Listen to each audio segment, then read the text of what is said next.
Hello, Assalamu alaikum. This is Sanjeet.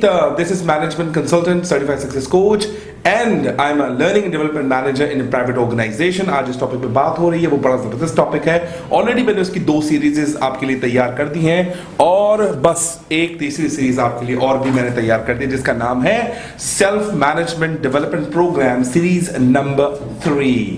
Series number 3 जो है वो इतना पावरफुल है जिसमें अगर आपने उसको अप्लाई करना शुरू कर दिया तो मैं समझता हूं कि आप अपनी जिंदगी तो बेहतर करेंगे ही करेंगे, लेकिन आप अपने साथ रहने वाले जो लोग हैं उनकी जिंदगी भी आप बेहतर करेंगे. पहले जो सीरीज में हमने बात की थी वो था self management development program. Number 2 self management का जो सेकंड पहलू था कि उसकी इंप्लीमेंटेशन इन रियल लाइफ कैसे होगी, उस हवाले से बात हो रही थी. आज सेल्फ मैनेजमेंट डेवलपमेंट प्रोग्राम का सेशन नंबर 3 होने जा रहा है और उस पर हम जब बात करेंगे वो क्या होगा, स्ट्रेस मैनेजमेंट. लेकिन सबसे पहले स्ट्रेस मैनेजमेंट को आगे बढ़ाते हुए मैं आपसे क्वेश्चन करना चाहूंगा, what do you mean by the word stress. Stress word का मतलब क्या है कि बहुत सारी किताबें, बहुत सारे ब्लॉग्स एंड कंटेंट पढ़ने के बाद एक बड़ी सिंपल सी डेफिनेशन मेरे सामने आई. वो डेफिनेशन में एज इट इज आपको रीड करूंगा और बताऊंगा कि उसका मतलब क्या है. What is stress? Stress is the body's automatic response to any physical mental demand place on it. कि जब भी कोई इवेंट आपकी जिंदगी में क्रिएट हो उसका डायरेक्टली और इनडायरेक्टली मेंटल फिटनेस पे, फिजिकल फिटनेस पे, स्पिरिचुअल फिटनेस पे उसका इंपैक्ट आना शुरू हो जाए तो समझ लीजिए आपको स्ट्रेस है. अगर आप ओवर ईटिंग कर रहे हैं, अंडर ईटिंग कर रहे हैं, या ओवर स्लीपलेसनेस आपकी हो गई है, अंडर स्लीपलेसनेस आपकी हो गई है, ओवर स्लीप हो गई है, अंडर स्लीप हो गई है, आप फिजिकली तो किसी जगह मौजूद हैं लेकिन मेंटली आप प्रेजेंट नहीं है, आप एब्सेंट हो चुके हैं, तो समझ लीजिए ये स्ट्रेस की कुछ सिम्टम्स हैं जिसमें आपकी मेंटल और फिजिकल फिटनेस खराब हो चुकी है. उसमें मजीद हम बात करना चाहेंगे स्ट्रेस मैनेजमेंट कैसे होता है. स्ट्रेस अच्छी चीज है, बुरी चीज, उसमें भी हम बात करेंगे. तो लेकिन स्ट्रेस मैनेजमेंट के हवाले से मैं बात करना चाहूंगा. Stress management refers to the wide spectrum of techniques and psychotherapies aimed at controlling a person's levels of stress, usually for the purpose of improving everyday functioning.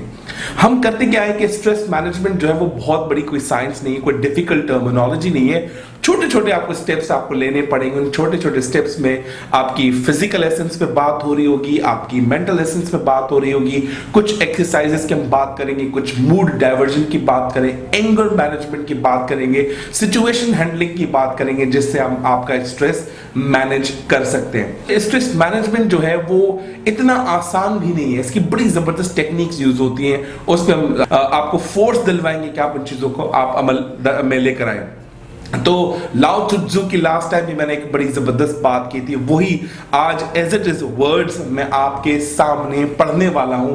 और अगर आपने इन वर्ड्स को प्रैक्टिकली अप्लाई करना शुरू कर दिया तो मैं समझता हूं स्ट्रेस मैनेजमेंट तो बड़ी आसान सी बात हो जाएगी. और अगर मसले मसाइल इस वक्त आपकी जिंदगी में हैं वो भी सारे रिमूव हो जाएंगे, रिलीज हो जाएंगे. तो आइए वो क्या बात करते हैं, उन पे हम फोकस करते हैं. If you are depressed, If you are depressed, you are living in the past. अगर आपको लगता है कि आप इतने डिप्रेस्ड हैं, आप परेशान होते रहते हैं, आपकी जो प्रेजेंट में कोई चीजें चल रही हैं उसको एंजॉय नहीं कर पाते, उसमें इंटरमिंगल नहीं हो पाते, इसका मतलब यह है कि आप अभी भी पास्ट में रह रहे हैं. आपकी यादें माजी में छुपी हुई हैं, आप जो है अतीत में रह रहे हैं. इसका मतलब यह है कि आपके साथ कोई बड़ी दुर्घटना हुई है, कोई बड़ी परेशानी हुई है जो आप उससे निकल नहीं पा रहे, तो आप हमेशा डिप्रेस्ड रहेंगे.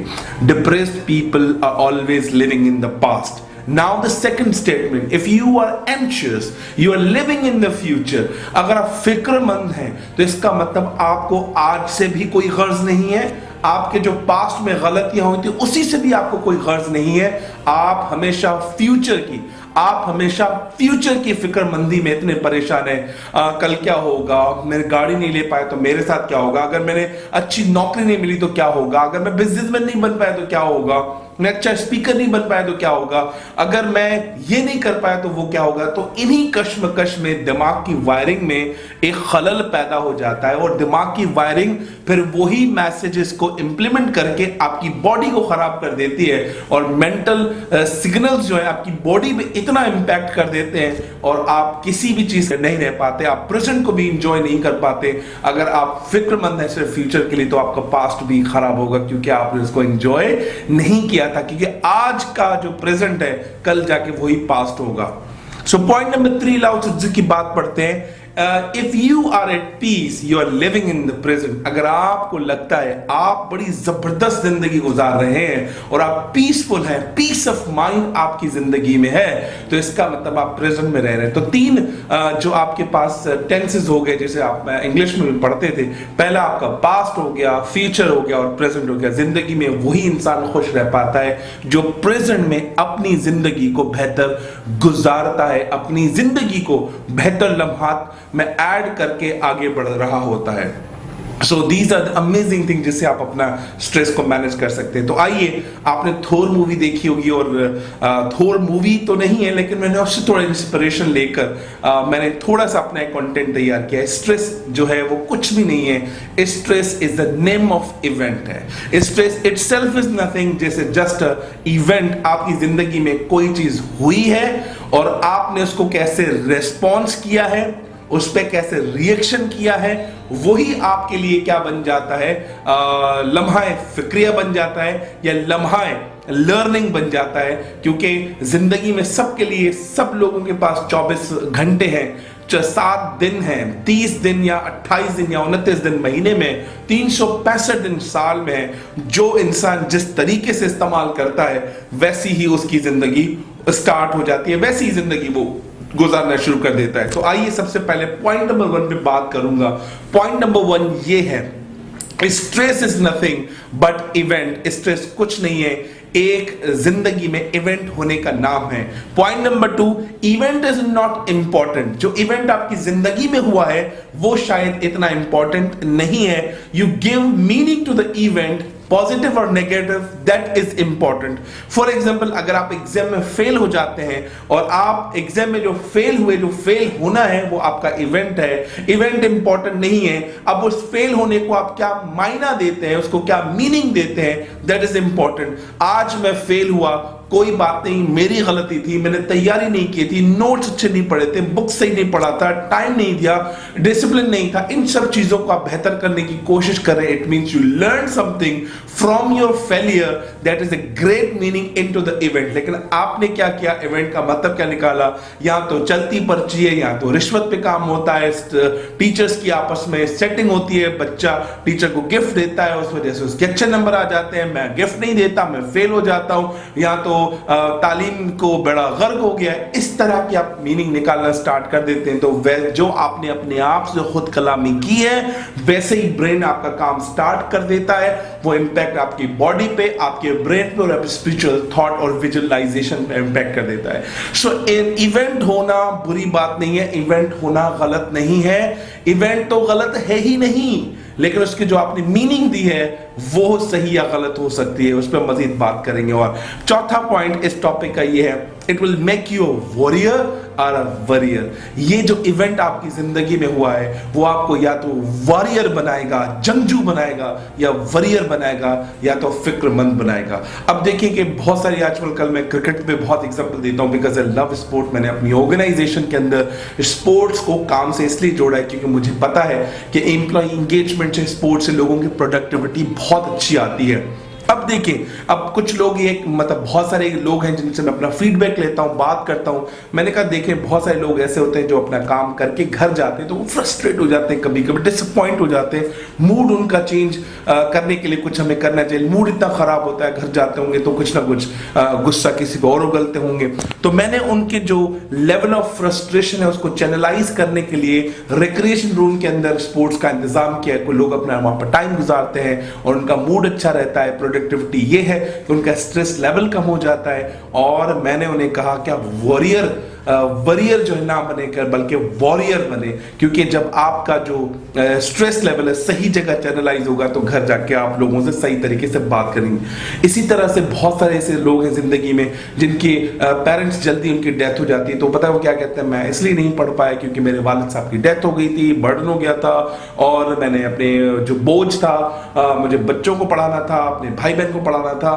तो मेरा उनसे सवाल होता है कि अपनी पढ़ाई को क्यों कॉम्प्रोमाइज किया, अपनी एजुकेशन लेवल को क्यों कॉम्प्रोमाइज किया? सबके लिए तो कर रहे थे, तुम अपने लिए भी कर रहे थे। जो इंसान खुद से प्यार नहीं कर सकता वो कभी, यकीन मानिए, कभी किसी से प्यार नहीं कर सकता। Please never compromise on the education, never compromise on your self development, never compromise on your personality development as well.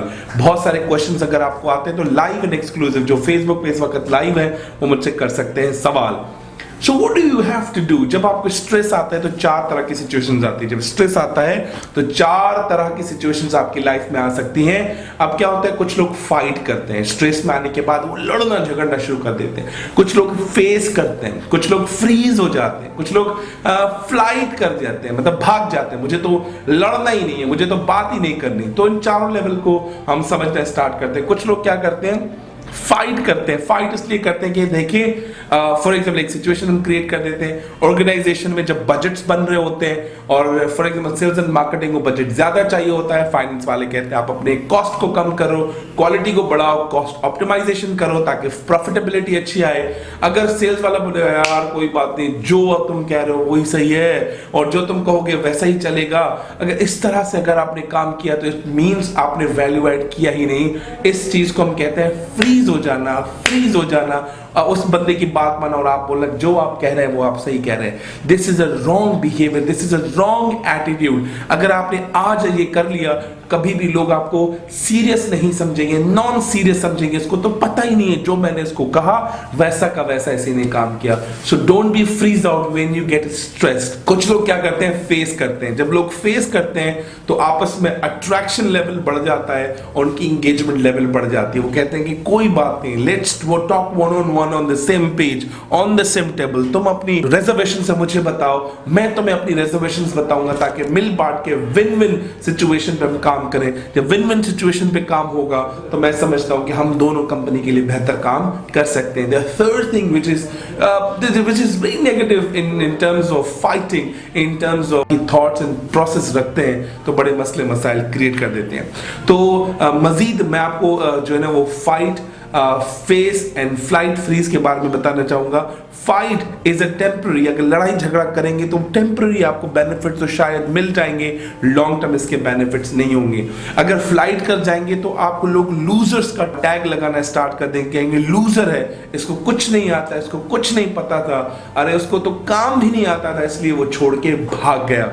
Freeze का मतलब जो हम इसे कहते हैं ये बकरी है और इसको जो काम कहोगे वो वही करता है। इट मीन्स आप अपनी ग्रोथ अपॉर्चुनिटी को ताला लगा देते हैं क्योंकि उसको जो बोलो वही करता है, अपना दिमाग इस्तेमाल नहीं करता। The fourth stage that is amazing, you have to face the situation से लूज करेंगे कोई बात नहीं है, दिमाग में ये होना चाहिए कोई बात नहीं, अगर मैं सिचुएशन लूज कर गया बट मैं उसे लर्न करूंगा। Face the situation. Now I am going to talk about another great thing in self management development program। मैं लोगों से सवाल करता हूँ क्या तमाम स्ट्रेसेस या तमाम स्ट्रेसेस जो जिंदगी में क्रिएट होते हैं वो तमाम बुरे होते हैं, खराब होते हैं? तो जवाबात जो मुझे मिलते हैं मैंने उनको समराइज किया है। Moderate levels of stress may actually improve the performance and efficiency। जो आप यानी कि बहुत ज्यादा स्ट्रेस भी नहीं लेते, बहुत कम स्ट्रेस भी नहीं लेते, वो आपकी जिंदगी को में एफिशिएंसी और इफेक्टिवनेस को बढ़ाता है। कि थोड़ा सा प्रेशर लिया और काम को, रोबस्ट परफॉर्मेंस को इंप्रूव किया, रिजल्ट्स अचीव किए और थोड़ा जिंदगी में एंजॉय किया, ताकि क्योंकि यही लेसन देना है कि जिंदगी में सब कुछ काम भी नहीं है, सब कुछ रिजल्ट्स भी नहीं होते। सेकंड मैं आपको बता रहा, टू लिटिल स्ट्रेस। जब आप थोड़ा सा बिल्कुल बारीकी सा आप स्ट्रेस लेते हैं तो आपकी जिंदगी में बोरडम लेवल आ जाता है, बोर्डम लेवल आ जाता है, आप बिल्कुल अपनी जिंदगी से ही परेशान होना स्टार्ट हो जाते हैं कि यार आगे करूं तो मैं क्या करूं। मींस वो छोटे गोल्स बनाने वाले लोग हैं। Now I am talking about third stage of the stress, to much stress may cause of unproductive and anxiety level. आप इतना प्रेशर लेते हैं, कहते हैं यार मुझे काम करना है, मैं लेट सिटिंग करूंगा, मैं यहाँ बैठ के सारी परफॉर्मेंस अकेले दूंगा, भले टीम चली जाए तो चली जाए, मैं ऑफिस में बैठ के सारा काम अकेले करूंगा। जनाब आप ये कर तो लेंगे, बॉस की नजर में शायद आप आगे तो आ जाएंगे, लेकिन अपनी फैमिली लाइफ को डिस्ट्रॉय करेंगे, अपनी हेल्थ को डिस्ट्रॉय करेंगे, अपनी पर्सनल लाइफ को किल करेंगे। इट मींस आगे चल के आप अनप्रोडक्टिव हो जाएंगे और आपकी एंजाइटी लेवल इतना बढ़ जाएगा, आप प्रोफेशनल भी परफॉर्म नहीं कर पाएंगे, पर्सनल तो आप ऑलरेडी डैमेज कर चुके हैं। So moderate level of stress is amazing, too much stress is very bad, and too high stress is very much bad, and low stress is also very bad in situation, वो भी नहीं करना चाहिए। So moderate level stress is highly recommended. So now I'm going to talk about these types of stress. There are two types of stress. One is called distress, a bad stress. Another stress is called eustress, which is called good stress. The decision is your, what do you want? Distress हमेशा वो होगा जो आपकी physical fitness को, mental fitness को खराब कर दे, उस stress को हम distress कहते हैं। जो स्ट्रेस आपको चैलेंज दे, पैशन डेवलप करे, गोल ओरिएंटेड बनाए, रिजल्ट ओरिएंटेड बनाए, एजिलिटी प्रोड्यूस करे, सेल्फ ड्रिवन बनाए, पर्पस ड्रिवन बनाए, इस तरह के स्ट्रेस को जब हम क्या अक्वायर करते हैं और हम मोटिवेटेड रहते हैं, इंस्पायर्ड रहते हैं, तो उस स्ट्रेस को कहा जाता है you stress. Now decision is yours, which stress do you want, a distress or a eustress, but highly recommendation from my side to take the eustress. Eustress लेने का तरीका क्या है? Learn new things every day, evaluate what you learned और इसको मैं कैसे आगे इस्तेमाल कर सकता हूँ, और focus on the positivism, focus on the positivity and follow of the goal that you really want to achieve in your life. जब ये तरह की चीजें करेंगे तो आपकी जिंदगी में eustress डेवलप होगा। Now the benefits of the eustress, the good stress that motivates you to continue working in your life, और आपको हर नई सुबह में बताए कि आज नया क्या काम करना है, आज नहीं कोई कौन सी चीज करनी है, ताकि टीम भी इंस्पायर्ड रहे, ऑर्गेनाइजेशन में जिन लोगों से मिलते रहे वो कहेंगे रंजीत साहब आपसे जब भी मिलते हैं तो हमें एक बड़ी प्यारी सी जबरदस्त किस्म की एनर्जी मिलती है, वाइब्रेशन मिलती है, और इससे हमें खुशी मिलती है जब हम तुमसे मिलते हैं, because you always think positive, you always believe in a eustress because you bring new things every day in the organization. Now another important point of the eustress can be identified as some people enjoy the choices and circumstances. कुछ लोग हमारी जिंदगी में ऐसे होते हैं, उनके पास choices होती हैं, सर्कमस्टांसेस, लेकिन सर्कमस्टांसेस तकरीबन सबके लिए एक जैसी होती हैं। जिस चीज को आप चूज करते हैं वो आपको सही या गलत डायरेक्शन में लेकर जाती है। फॉर एग्जाम्पल, अब आपके पास पानी का ग्लास है और आपके पास अल्कोहल का भी ग्लास है। अब जो लोग पानी को चूज करेंगे means they are choosing a better and healthy life. जो लोग अल्कोहल को चूज कर रहे हैं, अब तो उनको थोड़े पैमाने पे मजा तो आ रहा है, in long term they are choosing a negativity in the brain and physical and mental status। क्यों? क्योंकि आगे चल के ये चीज ऐसी उनके दिमाग और बॉडी को खराब करेगी, अपनी जिंदगी को वो खराब करेंगे, आगे चल के दूसरों के लिए वो अनप्रोडक्टिव होंगे। So this is very simple example. इसी तरह से लाइफ में भी आपके पास चॉइसेस होती हैं, सर्कमस्टांसेस होती है, हमेशा उस चीज को चूज करिएगा जो आपको शॉर्ट टर्म बेनिफिट ना दे बल्कि लॉन्ग टर्म बेनिफिट दे, जो आपके प्रॉब्लम को सिर्फ सॉल्व ना करे बल्कि आपकी गोल को सेटिस्फाई करे। ऐसे डिसीजन लोगे तो हमेशा आप यू स्ट्रेस और पॉजिटिव स्ट्रेस को हमेशा एक्वायर करोगे अपनी जिंदगी में। Now I am going to talk about eustress की एग्जांपल्स क्या होती हैं। यू स्ट्रेस और positive stress has the following characteristics: motivates yourself, motivate others। जब इस तरह के एट्रीब्यूट्स डेवलप होते हैं तो समझ लीजिए यू स्ट्रेस डेवलप हो गया है। आप फोकस करना स्टार्ट करते थे, लोग आप पे फोकस करते हैं, आप अपने काम पे फोकस करते हैं, आप अपनी जिंदगी में फोकस करते हैं, पर्सनल प्रोफेशनल लाइफ में फोकस करना स्टार्ट कर देते हैं, समझ लीजिए आपकी जिंदगी में यू स्ट्रेस आया है। एनर्जी आपके अंदर, clarity of the message, clarity of the future बढ़ जाए तो समझ लीजिए आपकी जिंदगी में यू स्ट्रेस आ गया है। देन जो यूज स्ट्रेस होता है वो शॉर्ट टर्म नहीं होता, वो लॉन्ग टर्म होता है। Feels exciting kind of attribute आपके अंदर डेवलप हो जाता है। जिस चीज को भी आप देखते हो, जिस चीज को भी आप लर्न करते हो, बस एक्साइटमेंट आपकी रहती है, बस अगला कदम क्या होगा, अगले दिन क्या होगा, अगले महीने क्या होगा, अब क्या होगा। इस तरह के आपके अंदर एट्रीब्यूट्स डेवलप हो जाते हैं, और जब इस तरह के एट्रीब्यूट्स डेवलप होते हैं, you feel improvement in the performance and your performance directly improved. Why? Because you have learned a lot of things from the use stress, और आप अप्लाई करना शुरू कर देते हो, रिजल्ट आउट आहिस्ता आहिस्ता आना स्टार्ट हो जाते हैं।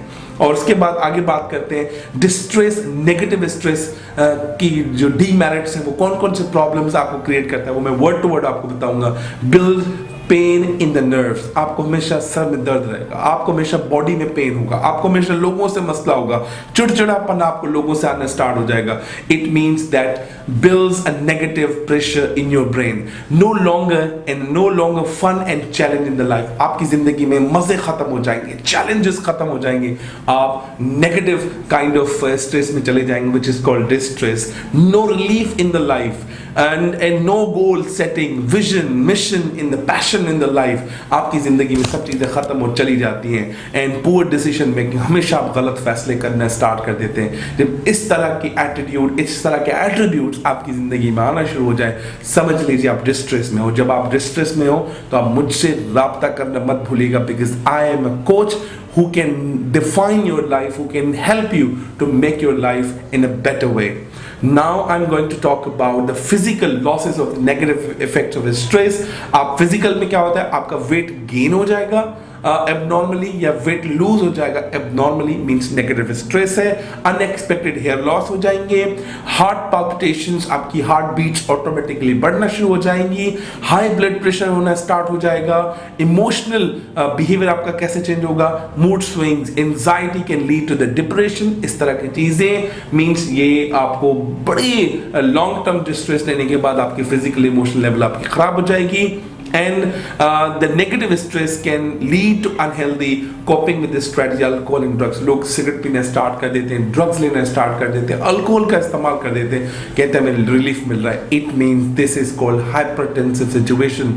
इस तरह के प्रॉब्लम हो, please consult with the doctors, please consult with the psychologist. जिस फैमिली में इस तरह के मसले मसाइल होने स्टार्ट हो जाए, तो घर में जो घर को लीड कर रहा है या घर का छोटा है जो मेरी इस वक्त वीडियो सुन रहा है, इस तरह की चीजें लोगों में आप देखें तो please consult with doctors and psychologist. Okay, boss वाला स्ट्रेस होता है। बॉस वाला स्ट्रेस कब कब आपकी जिंदगी में प्रोड्यूस होता है, जब अनरियलिस्टिक टारगेट आपकी जिंदगी में आ जाते हैं। How can I manage? You can manage with a smarter strategy. आपको स्पेसिफिक टारगेट बनाना पड़ेगा, आपको मेजरेबल टारगेट्स बनाने पड़ेंगे, आपको रियलिस्टिक और रेलेवेंट टारगेट्स बनाने पड़ेंगे, आपको अटेनेबल अचीवेबल टारगेट्स बनाने पड़ेंगे, आपको टाइम बाउंड टारगेट्स बनाने पड़ेंगे। और जब ये सब चीजें हो जाए, उसके बाद E means evaluate what ever you have made the goals. आप खुद से इवेल्युएट करें और कहां पर गलती कर रहे हैं। Discuss with the bosses, discuss with the managers, discuss with your colleagues, ताकि मसले मसाइल आपकी शुरुआत में हल हो जाए। ऐसे नहीं, अजम्पशन नहीं बनाए, परसेप्शन नहीं बनाए, इससे ये तो मुझे देता ही हमेशा अनरियलिस्टिक टारगेट है। It will lead non performance kind of attitude in your life within the job. So resources to accomplish the targets. आप ये चिल्लाते रहते हो तो हमें रिसोर्सेज मिलते ही नहीं, हम तो परफॉर्मेंस कैसे लेकर आए, हमारे पास तो बंदे नहीं, हमारे पास तो गाड़ी नहीं है, हमारे पास तो कंप्यूटर नहीं है, हमारे पास तो सॉफ्टवेयर नहीं है। इस तरह का बिहेवियर करोगे तो आपके लिए, आपकी कंपनी के लिए, आपके बॉस के लिए भी प्रॉब्लम हो सकता है।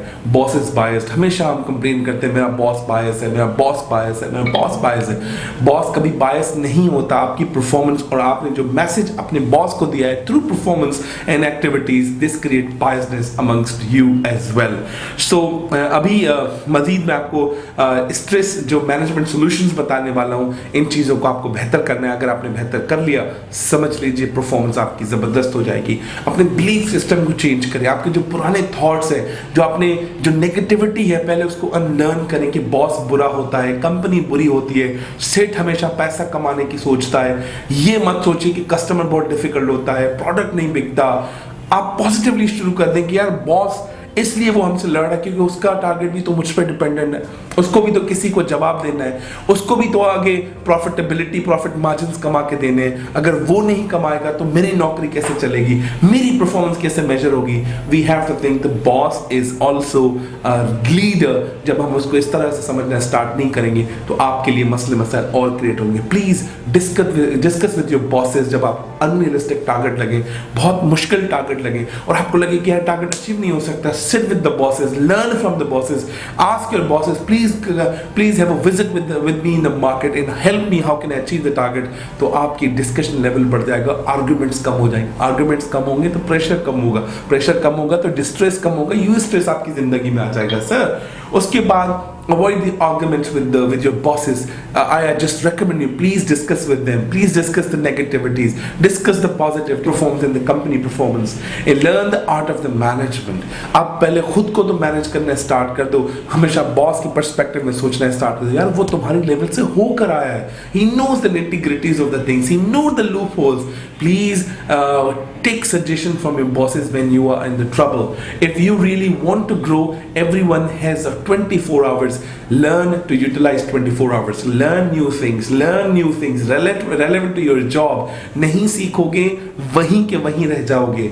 Bad bosses is better than the good boss for the growth. जो आपके बुरे bosses होते हैं बेसिकली वो बुरे नहीं होते, वो आपको प्रेशर देते हैं, काम करवाते हैं, आपको resilient बनाते हैं और कहते हैं कि भाई self driven बन, else driven ना बन। The greatest thing I learned from the bad bosses is to become a self-driven but not the else-driven, because the else-driven makes you loser and the self-driven makes you winner. तो अब वो बुरे bosses बुरे नहीं होते, उनका style थोड़ा बुरा होता है क्योंकि वो परफॉर्मेंस और रिजल्ट को इंक्रीज करना चाहता है, परफॉर्मेंस और रिजल्ट को बेहतर बनाना चाहता है। आइए, so stress at work place जो होता है, बहुत सारे प्रॉब्लम्स हो सकते हैं और हमने स्ट्रेसोर पे बात करनी है इस वक्त कि स्ट्रेसोर कौन से हैं, कौन सी ऐसी चीज़ें हैं जो आपकी ज़िंदगी में स्ट्रेस क्रिएट करती हैं। सर्कमस्टांसेस, आपकी वो सिचुएशन जो आपके हाथ में नहीं है, आपके कंट्रोल में नहीं है, वो आपके लिए हमेशा स्ट्रेस क्रिएट करती हैं। जैसे कि लीगल मसले हो गए, आपके फाइनेंशियल मसले हो गए, आपके रिलेशनशिप के जो मसले हो गए, ये सब क्या हैं? ये आपके स्ट्रेसोर्स हैं। टाइम मैनेज नहीं कर पा रहे, आपको उठना जल्दी था, ऑफिस जल्दी नहीं पहुंच पा रहे, लेट पहुंचते हैं, लेट मीटिंग में जाते हैं, लेट काम स्टार्ट होता है, तो this is also a stressor. Unplanned activities आपकी जिंदगी में आ जाती है, जो आपका सोशल नेटवर्क है, दिस इज अनप्लान्ड और नॉन अर्जेंट, नॉन इंपॉर्टेंट काम है और हमेशा आप उसको इंपॉर्टेंट काम से जोड़ देते हैं, तो आपकी जिंदगी में स्ट्रेसोर आपकी क्रिएट हो जाता है, बिकॉज वर्कलोड बढ़ जाता है। So work, family, relationship, legal, financial crisis, these are the biggest example of this stressor. Identify where is the problem. Try to find out the root cause analysis करें और उसकी जड़ को ख़त्म करें। अगर आपने स्ट्रेसोर को सही टाइम पे, सही जगह पे, सही वक्त पे नहीं पकड़ा तो आपके लिए बहुत बड़े मसले मसाइल हो जाएंगे। Now I'm going to talk about the amazing thing for the stress. आप मेरे साथ कहना स्टार्ट करें, dear stress let's break up, I am over. Repeat करता हूं आपके लिए, dear stress let's break up, I am over it, and relax हो जाए। जब आप रिलैक्स हो जाएंगे सारे मसले मसाइल आपके लिए खत्म हो जाएंगे। सो की words I am leaving you for this topic is the balance of the everything, wealth creation, relationship, spirituality, overtime, socializing, career development, personal development, health and family, and please इन सब चीज़ों को कहीं ना कहीं जाके अपनी कॉपी पे लिखिए, अपनी रजिस्टर्स पे लिखिए, how can we make it balanced, because you know better than I how can things be balanced at one time. So, उम्मीद करता हूँ आपको सेल्फ मैनेजमेंट SMDP का लेवल 3 बहुत अच्छा लगा होगा और इसी तरह से मैं आप लोगों के लिए वीडियोस बनाता रहूँगा। और अगर अभी तक आपने मेरा चैनल सब्सक्राइब नहीं किया, आप चैनल सब्सक्राइब करें, बेल आइकन प्रेस करें और लोगों को ये चैनल शेयर करें जो स्टूडेंट्स हैं, जो आपके दोस्त हैं, आपके रिश्तेदार हैं और आप जिसकी लाइफ को बेहतर बनाना चाहते हो, लगता है वो बहुत ही स्ट्रेस के अंदर है, तो उसको ये वीडियो ज़रूर शेयर कीजिएगा ताकि उसकी भी ज़िंदगी बेहतर हो जैसे आप लोगों हो रही है। तो थैंक यू वेरी मच और हमेशा मेरे इस चैनल पे आके इस तरह की वीडियो सुनने के लिए सब लोगों को शुक्रिया।